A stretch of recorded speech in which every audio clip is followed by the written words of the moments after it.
السلام علیکم ورحمۃ اللہ وبرکاتہ۔ ناظرین، استقبال ہے آپ کا ہمارے چینل دا اردو نیوز میں۔ سماجوادی پارٹی کے رہنما اور سابق وزیر اعظم خان اور ان کے خاندان کو فرضی برتھ سرٹیفکیٹ کیس میں قصوروار ٹھہرایا گیا ہے۔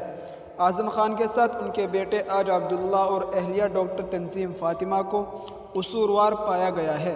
تینوں کو 7 سال کی سزا سنائی گئی ہے۔ اعظم خان کا ضمانتی خط منسوخ کر دیا گیا ہے۔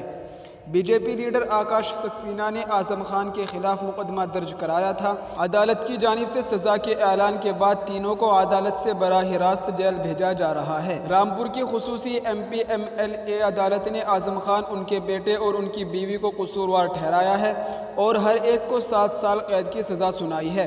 یہ معاملہ عبداللہ اعظم کے 2 برتھ سرٹیفکیٹ کا ہے۔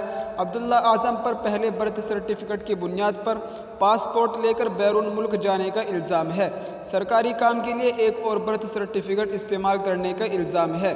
جانکاری کے مطابق رامپور میونسپلٹی کی جانب سے پہلا برتھ سرٹیفکیٹ 28 جون 2012 کو جاری کیا گیا تھا، جس میں عبداللہ اعظم کی جائے پیدائش رامپور کو دکھایا گیا ہے۔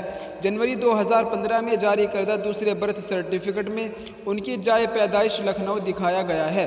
اس معاملے میں عبداللہ اعظم، ان کے والد اعظم خان اور والدہ تنظیم فاطمہ کے خلاف دفعہ 420، 467، 468 اور 471 کے تحت مقدمہ درج کیا گیا تھا۔